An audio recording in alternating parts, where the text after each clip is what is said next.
So welcome back to Obviously Fight Talk, and if you're watching on YouTube you can see, and if you're listening on audio you're about to find out, we are now joined by SiriusXM MMA Fighting and MMA Beat, Luke Thomas. Welcome along to Obviously Fight Talk. How are you guys doing? Thank you so much for having me. Cheers for coming on, man. Yeah, great having you on. Luke, what we're going to do is we're going to hit a couple of the big stories the last week or so, just have a general open discussion about them, really. So no prizes for guessing on an Irish podcast. First topic is Conor McGregor says legitimising the title takes priority over money fights. So where does he go next? What's your thoughts? I don't know if you've seen Conor had a Q&A in Glasgow, Scotland over the past weekend, where he sort of gave so many options of what he could do next. He gave himself a lot of options, yeah. He's only short of fielding for the Boston Red Sox with the amounts of options he gave. But what do you think should happen next for Conor, and then what versus what you think will actually happen next with Conor McGregor? Yeah, that's a great question. I didn't see all of the Q&A. I read some of it. I was on, first as a matter of disclosure, I was on vacation the last 2 weeks, so I spent yesterday and then this morning trying to catch up on everything that I had missed, although I had paid attention a little bit while I was gone. But yeah, what should happen, what will happen? I don't know. Okay, what will happen, I think the betting money, so to speak, is probably going to be on some kind of Nate Diaz trilogy, which I have, I wouldn't say no interest in. I have a lot of interest in seeing Nate Diaz fight. I have a lot of interest in seeing Conor McGregor fight, but I don't know. I mean, I really appreciate McGregor saying that a certain legitimization needs to happen for that title. I mean, you just sort of look around the divisions. I mean, the welterweight division has had some boring fights, but Tyron Woodley's at least fighting those top contenders, and there's something to be said for that. Particularly up in middleweight, it's been a bit of a mess. God knows what's going to happen at light heavyweight. Heavyweight, you've got Stipe up there, but you've got this unresolved issue with Kane going on. And that's not the same thing as guys not fighting who they're supposed to be fighting, but just sort of the divisions aren't moving in ways that they could or perhaps in some cases should. And here you have at lightweight down an opportunity to do everything the right way. Right? You've got a guy, Conor McGregor, who's going to take some time, come back, and be ready to go. And then you've got this Lee versus Ferguson contest in just a week where you're going to get the ostensible number one contender. And I think certainly if Tony Ferguson wins, I mean, his resume at that point is so overwhelmingly meritocratic that you couldn't ignore him. I think that's the way you should go. Whether they will go that in an era, or I should not say an era, but certainly a year where that's down, where business is not great, where you could make substantial revenue of Nate Diaz, it's such a wild card that it's really hard to know. But I just have to say I really, really appreciate Conor McGregor saying things like, having a title and then using it to make money is what we say champions do. That's why Amanda Nunes canceled that Valentina Shevchenko fight. Yeah. But to have the courage to say, it's a you have a title, it's a responsibility. It's a responsibility. And to acknowledge that responsibility when, frankly, he doesn't have to, I really admire. One thing I took from the Q&A was that Conor specifically mentioned the Kevin Lee and Ferguson fight, which, you know, obviously it's the big fight that's happening. It's for an interim title, but generally Conor doesn't really bring up specific guys or specific fights unless it's something he is looking at. Do you think that his comments saying, you know, I'm going to have my eyes on this fight is really throwing down the gauntlet to these two guys to go out there, put on a performance and get his attention? Could be. I don't think he needs to for those guys to go out there and do that. I mean, whatever you think about Tony Ferguson, the guy's an animal, right? And Kevin Lee ain't kind of cut from the same cloth. I've interviewed these guys a number of times in person, man. It's intense. There's a lot of fighters you interview and it's just sort of like interviewing another guy off the street. And sometimes you interview fighters, man, and there's a certain... They radiate a certain something, and both of those guys have that. So I don't think they need to have the whip cracked on them in that sense. But certainly it's good for the UFC that he said that, right, to connect himself to that contest. And then otherwise, you know, yes, it's for the lightweight title, so there's this connectivity no matter what, or the interim lightweight title, I should say. But I mean, for him to vocalize that, I think is really, really powerful. So that's good. But I don't know that I see any kind of that he needs to be a catalyst for action or for them to really sort of, you know, kick it into high gear. Those guys are, man, they're piss and vinegar 100%. So no. It's one of the biggest marks on Conor's card by a lot of people, haters, or even not even haters, people, fans. They maybe even realists. Some would say he's never defended a belt. So for his career, like if Conor, for example, let's say he went on, he fought George St. Pierre's, which is being touted around, and never defended his belt, what would that mean to his legacy in MMA? I do think it would hurt him. I do think it would hurt him. Now, how much would be a matter of debate. It depends to what heights he's soars to and who all he beats and how often he fights. I mean, there's a lot of complicating factors here, so it's hard to say with any kind of certainty. But for sure, man, there was this big debate in MMA for a while, and I firmly stand on one side of it. It's not to say that what Conor McGregor has done is not impressive. I mean, that would be insane, right? What he's done has been incredibly impressive.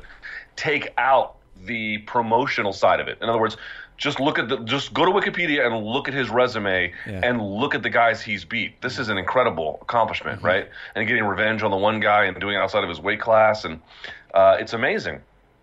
But to jump around and take challenges is incredibly difficult to do. I wonder, I can't say for any certainty, but I wonder if that's as difficult as, not necessarily what Mighty Mouse has done, because it's such a different weight class, and I give all the credit to Mighty Mouse for what he's done. But here's what I mean. What's harder? Jumping around taking challenges, some of which cases may be stylistically advanced, some ways maybe not, or taking a belt or standing a post and letting wave after a wave of contender try and take that from you, because you're going to be sick one days when they're going to be strong, and you're going to not feel it some days when they are, and that's the biggest night of their life, and maybe it's not the biggest night of yours. It's very, very, very, very difficult to do that. And you can say, well, Mayweather did it, but Mayweather did it by getting, especially in the latter chapter of his career, getting a lot of guys off prime. His last fight was against an MMA fighter who jumped over to boxing, an incredibly difficult task for somebody to do. So, look, I'm not saying that that McGregor's going to lose his next fight if it's a title defense. He may go in there and beat the. Can I curse on this? Yeah, you can. Go right? He might run over them. But I will say, if you have an entire career where you don't have any title defenses, you got to remember these guys, when they're number one contenders, especially fighting a guy like Conor McGregor, they're going to rise to the occasion in ways they often haven't. Yes, Eddie Alvarez kind of collapsed, but that's not going to be the case every time. These guys are going to overperform, and the best fighters, look at the guys who are in their primes, Silva and Fedor, right? These guys did get pushed. They got pushed to the brink, but what made them champions, let's say Fedor in the Fujita fight, or pick any Silva fight where he got pushed to the brink, the first Sonnen fight, was that they overcame it. I do think McGregor, if he fights one of these guys, is going to get pushed to the brink, but the question is, can he overcome that? And answering those kinds of challenges, I do think is very important for your legacy.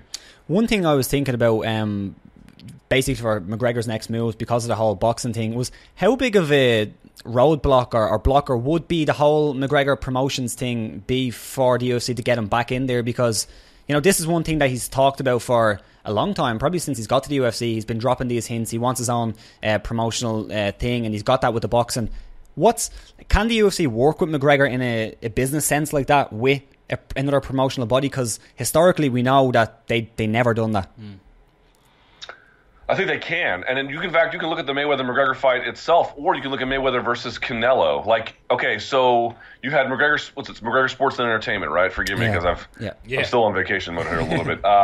And you had that all over the step and repeats everywhere you went. And I'm not saying that McGregor doesn't handle his own business, or that his people like Audio Tar are, asleep at the wheel. These are very engaged, proactive, smart, accomplished people. But realistically, in terms of promoting the event, I don't mean McGregor's personal effort.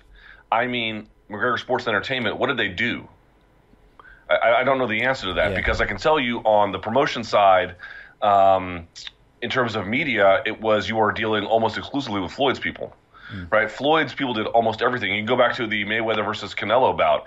What did Canelo has a promotional company too. I think it's called Canelo Promotions or something like that. What did he do to promote that content? Again, outside of his own personal conduct, nothing. But what he did was he set up this company, he set up this organization that said, if you want my participation, you have to pay me at a certain rate above what I would get as a fighter. In other words, maybe UFC says, look, we have to retain control of our product, but if you want fighter checks and promoter checks, we can work out some kind of arrangement like that. And I honestly think in the end, that probably would be some kind of amicable solution. Now, obviously, you have to ask Dana White if his opinion is the same. But in other words, I don't think that the organization, McGregor Sports Entertainment, is a nothing organization. But what I do think is, if you can get McGregor paid in two ways, I don't know that it's so big or so small that it's some kind of relevant factor. They had to be involved operationally.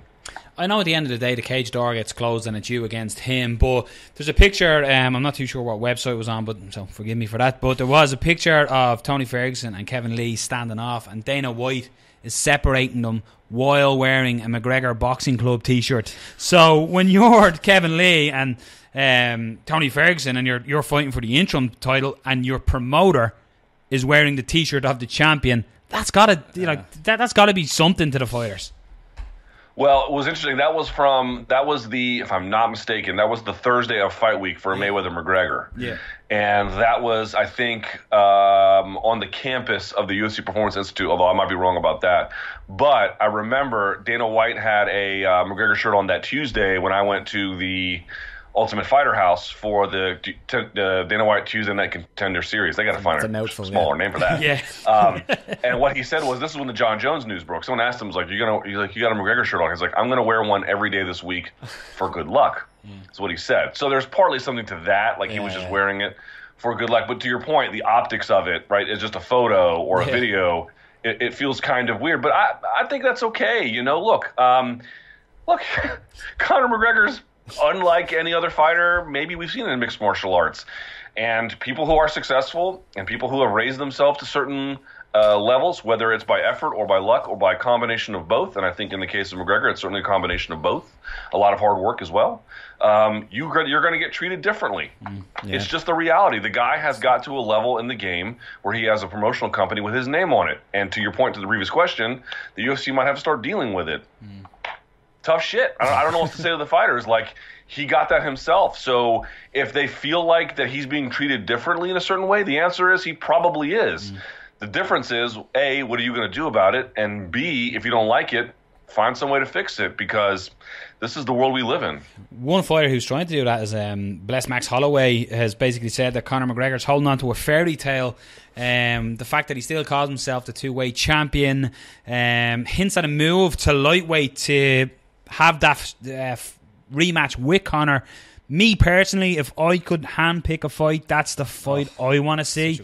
I was torn. Just my patriotic Irish blood had me on Conor's side in the first fight. I'm a big Holloway fan, but I think the rematch, like for me, it is a more legitimate rematch at this time than Nate Diaz. Nate Diaz hasn't fought since he lost to Conor. So do you ever see that fight even happening down the line, Max Holloway, or unfortunately has that boat sailed and that rematch is only a dream?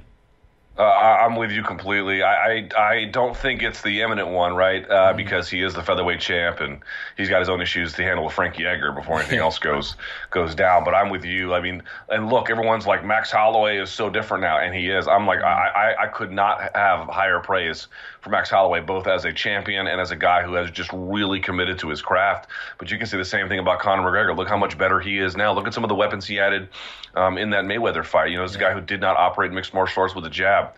All of a sudden, there's one, Yeah. So and of course, he had the ACL injury in the course of that contest, and it was a 3-round contest. I mean, and it's at 145. So, like, there's just so many reasons to think from a fight fan's standpoint, a real fight fan standpoint, that fight not only would be different, would be exciting in ways both predictable and totally unpredictable. And to have it at 5 rounds at a bigger weight class when both guys have a lot more weapons, a lot more firepower, and just a lot more experience, it's everything you could possibly want. Which isn't to say the Tony Ferguson fight or Khabib fight or Kevin Lee fight couldn't deliver those necessarily, but I think your question is, on paper, it just seems so much more tantalizing, and I co-sign on that 100%. It also has a good story as well, because you have the injury with McGregor. Max Holloway said he was injured.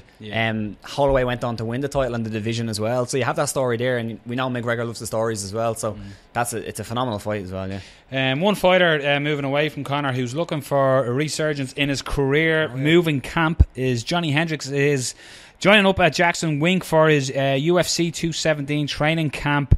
Do we see this as, like, Johny Hendricks has been on a bit of a slump? He's moved up in weight because of the weight issues. He's 1-on-1 at the new weight class, and he missed weight. Yeah. Do we see this as a good move for Hendricks, former champion? Hard to see how it's a bad one. Look, a couple of reasons. It's not that Johny Hendricks had bad coaches around him. It's not that even bad coaches. Even if he did, everyone's like, if you've got good coaches, why leave them? There's lots of reasons to leave good coaches. Maybe the chemistry's not there. Maybe something bad happened between you. Maybe you just need a fresh look. There's all kinds of reasons to say, even if you had great coaching staff, finding another good coaching staff could perhaps reinvent you or give you something new or refresh you or whatever the circumstances may be. So, like, for example, he's got Stephen, or he had a striking coach in Stephen Wright, who I've tried to feature as often as I could. Yeah. He has his own gym now. He was the head striking coach at Team Takedown. Now he's at his own place called the War Room MMA. Mm-hmm. And I've got some additional coverage coming out about it. I mean, this guy is, easily one of the best striking coaches in MMA. A brilliant mind when it comes to it. That guy's not a good coach. The guy's an amazing coach. But maybe Johnny just needs a different look. And the reality is, if you go to Jackson Wink, they've shown historically they can either A, turn a career around in certain cases, or B, if a guy is older, either through mileage or literal numeric age, perhaps reinvent their game or retool it just a little bit to make it more accommodating of their present physical condition. And that's something Johny Hendricks could use. Now, the question is, will it work? I guess we'll have to see, but it's very, very difficult for me to look at this and say this is some kind of a bad idea. An automatic solution, I don't know, but hardly foolish. What's your thoughts on Johny Hendricks at middleweight? I don't like it. Yeah. I think it sucks. It's clearly not the best weight class for him. It's a function of the fact that he has had, so many issues making weight and has done such insane damage to his body through weight cutting, and God knows. The guy's been weight cutting since he was a teen or before. Yeah. American wrestling starts at like 7-8 years old. Or some cases before that. So you just have to consider how long. Now there's less weight cutting obviously when you're a toddler, but you get the idea. From a pretty early age, this guy's been ravaging him. I know there's obviously, I've asked him explicitly about the USADA arguments. You had punching power, they came along, now you don't. What do you make of that? He has his own answers about it. But 185 is so clearly ill-suited for him, and it's only there because it's the only option for him. You can't make the specified weight in the weight class that would be good for you competitively. The next option is 15 pounds up. You're completely fucked at that point. This is something that they were trying to do as well. They've brought in some new changes in cutting weight, that you have to be a certain percentage, fight week and stuff like that. It doesn't, even the early weigh-ins. At first it looked like the early weigh-ins where fighters could turn up and weigh in that little bit earlier, that they didn't have to wait till the afternoon show. It doesn't seem to have helped. And it seems like more fighters are missing weight over the last few shows. And it's almost as well, I don't know, I have my own theory that a lot of fights fall out because fighters are struggling with the weight cut as well, and they know they're nowhere near weight class, so, I'm injured, I can't fight. But just what is the solution with weight? Should fighters be made fight at a more natural weight class to eliminate this crazy cut? Because even like the Mayweather, just to throw briefly to that, not to go into the Mayweather camp, like, I love everybody's face when Conor stepped on the scales, because he knew he was like 168 a couple of days previous, and he had the biggest smile on his face because he thought there's no way Conor's making weight. And then when he calls the weight, what? And he was shocked. So that's something that is, to MMA fighters, they cut a huge amount of weight. Should we be addressing that and looking at something in the long run to allow fighters fight at their more natural weight? And Conor gassed in that fight. He keeps asking himself, what's going wrong? Yeah. Maybe some guys can cut a lot of weight. I know fighters who can cut a lot of weight and not have a performance drop-off. Maybe he's not one of those guys, Now, he obviously had some gassing at 170 when he fought up there, so this could be a bigger issue. I'm simply pointing out, to your point, we cut a lot of weight without asking ourselves, really, specifically to me, not the general macro view, but to me, to you, to him, what are the actual effects of weight cutting on my performance? I wonder if he's ever had that measured in some kind of way.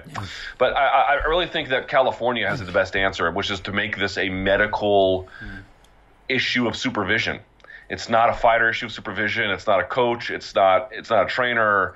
It's not even really a dietitian. It's a medical one, which is to say, over the course of some regulatory period, we're going to, at various intervals, find ways to measure and regulate this. So both A, test you to see how hydrated you are, and B, beyond just testing you, find a way to make sure we deter you from going too far. But if you don't adhere to these protocols, we might still let you compete, but then at the next interval, bump you up. And really, in other words, really have a humane approach, but a consistent, vigilant approach that is a medically supervised one from soup to nuts. Without that, I don't really know what you can do. And folks have asked, well, why can't Nevada do that or New Jersey do that? Or let's take even, I don't know how much you guys know about American geography, but you take some states that don't have fights as often, let's say Tennessee, a southern state, or even Indiana, somewhere in the Midwest. Why can't commissions there do something about it? You have to understand the very specific nature of California. First of all, it's the world's, fourth, fifth largest economy by itself. It's a giant state with a huge amount of people. They have so many shows from boxing into mixed martial arts, so many of them, discounting Bellator, discounting UFC. They have so much revenue coming in, they're able to create this much larger apparatus at the commission. The commission has many more people involved. They're able to do a lot more things from a resource standpoint, both human and financial. So they don't need Bellator to come to the state, and they don't need UFC to come to the state to still get the general amount of revenue to keep things going, which is why they have Camo, this sort of regulatory framework for amateur, and why they can impose these sanctions on promoters, not sanctions, but these rules, I should say, on promoters for weight cutting, because they have the ability to do it and they don't need the big players. The rest of the states need the big players, and even if they did need the big players, they don't have the resources to be able to enact those kinds of programs. So you're asking me how this is going to get solved. California's got a pretty great system, but that's not a system you can replicate at scale very easily. What I remember with Nevada, a lot of the time when they brought in new rules and the bigger commissions, all the other commissions would move towards it. Is that still the case? Like if Nevada makes a big change in rules or in say weight cutting, or if California does it as well, do a lot of those other commissions move towards it? Not necessarily the big ones where you need a lot of revenue to actually do it, but if they're making a weight cut procedure, would a lot of the other commissions follow suit still? You mean if the Association of Boxing Commissions does it, or like if Nevada does it? Let's say Nevada. Go ahead. So if the Nevada commission, say California, had a solution to weight cutting, or maybe not a solution, but an alternative route, and because they're one of the bigger commissions, would other commissions follow suit? Sure. I mean, there is some sort of reciprocal or mirroring of Nevada regulatory code in other commissions, especially if it just makes it easy, right? Yeah. Remember, these guys don't have nearly as much experience and don't get nearly as much work, so they have to make things kinds of easy for themselves.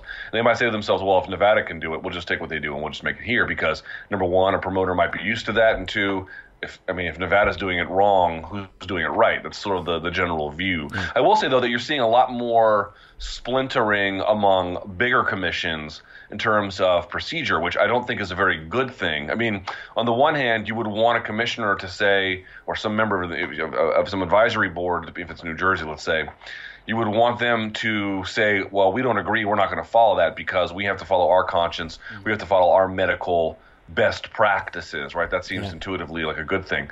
But it ends up creating a lot of confusion for promoters, for fighters, for trainers, for coaches.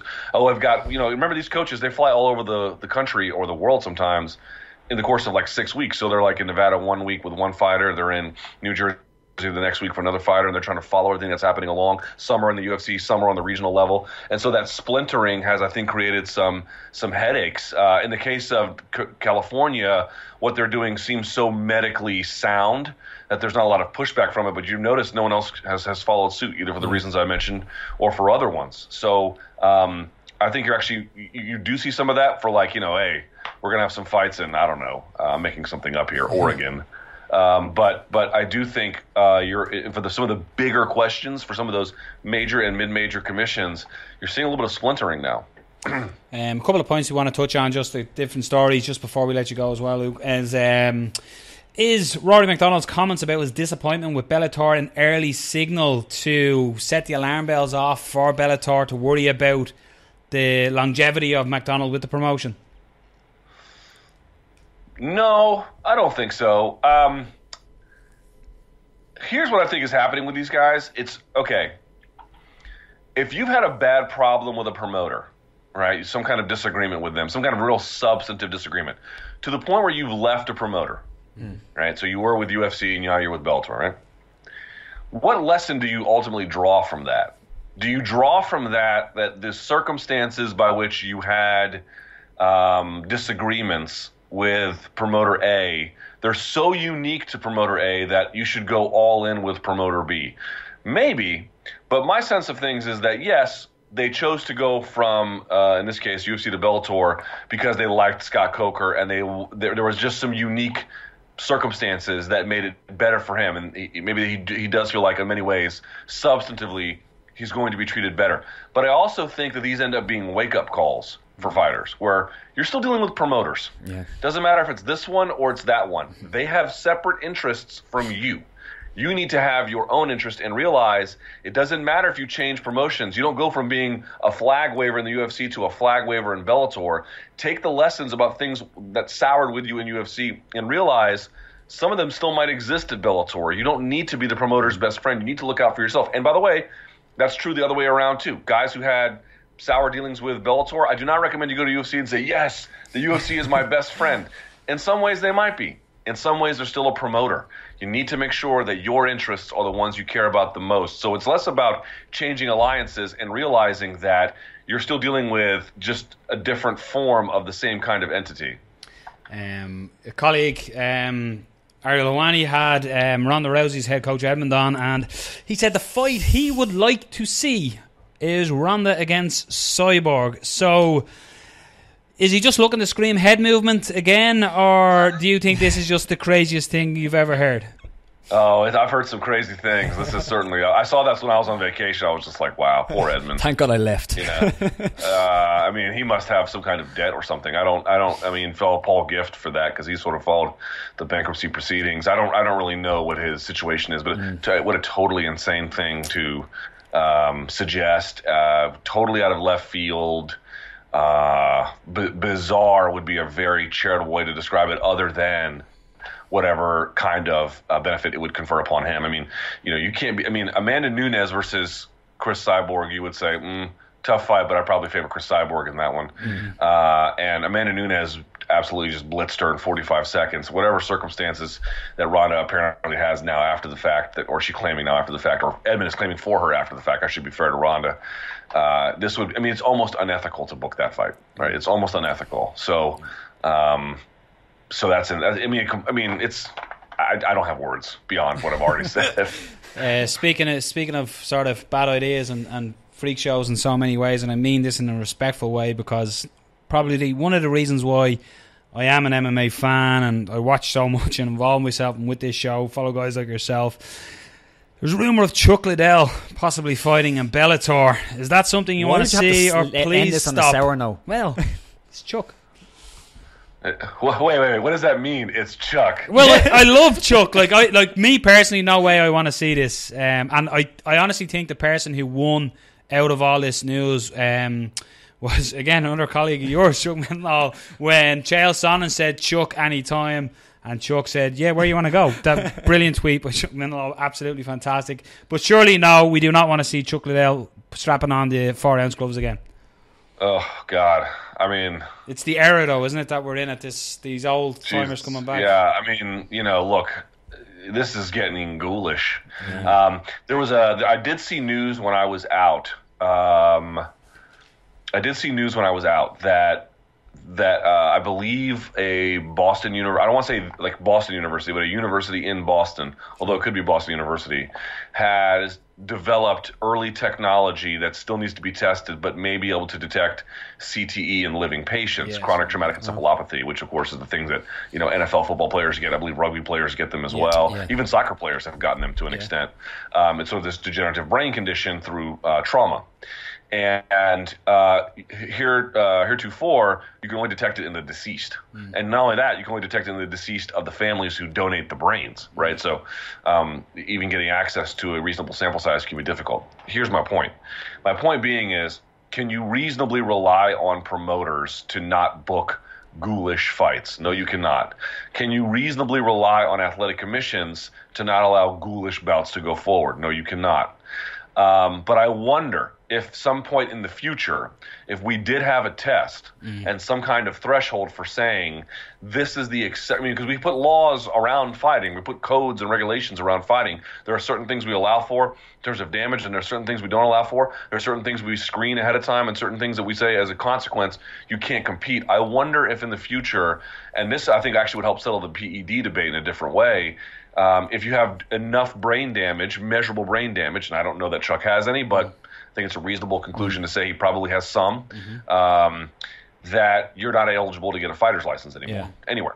And I think that would solve the problem, because as long as commissions might sanction this, and as long as promoters might put it on, what can you do except express dismay?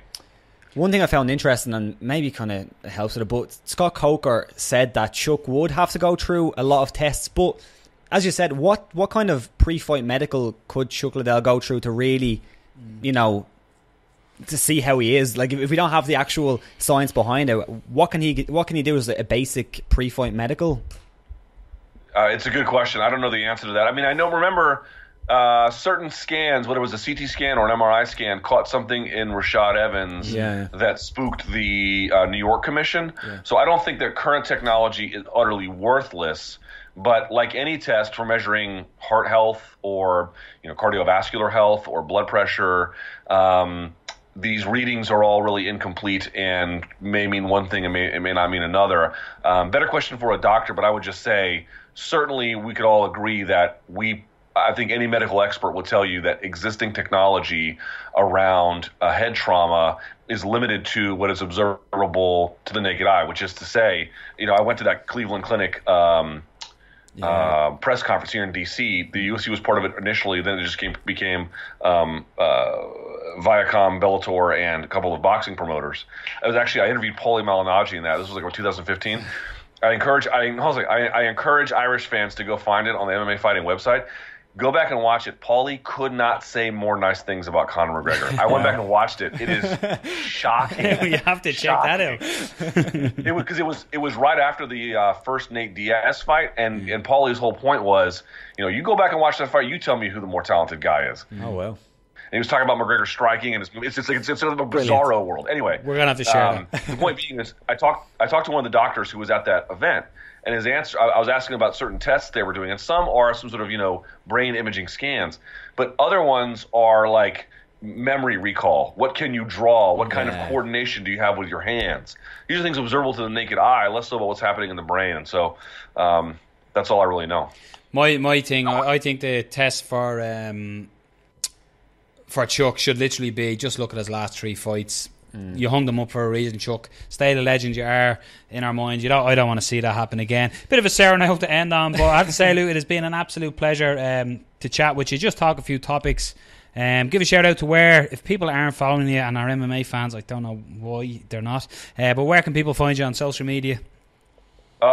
Social media, I'm at L Thomas News on Twitter, and then on Instagram and Facebook it's the same thing. It's just Luke Thomas News, full on. That should do the trick. When's the show back? When's the Luke Thomas show back? Today. In an hour and a half. Oh, wow. I'm Excellent. back on SiriusXM. Yes, I'm very excited. Today is actually the last day of my current contract. Oh. I have yet to sign a new one, although I'm told they're sending one. So Test the free agency. I should be fine. But it comes back today. And then, of course, continues throughout the week. And then if you can't get SiriusXM, which I know the Irish can't, unfortunately, I still do all the podcasts on MMA Fighting. And I've got some cool stuff in the works, so stay tuned. We'll send you a contract offer over fax after this. 4 days, we'll get you on, obviously, Fight Talk. Absolute pleasure. Keep up the great work, and I look forward to the return of the Monday analysts as well. I love all that. Love your breakdowns, looking back at the fights as well. But again, Luke, thanks a million for taking the time coming on to us today. Thanks, boys. Really appreciate it. Cheers. Take care. There you are, ladies and gentlemen. Luke Thomas, one of the best in the business.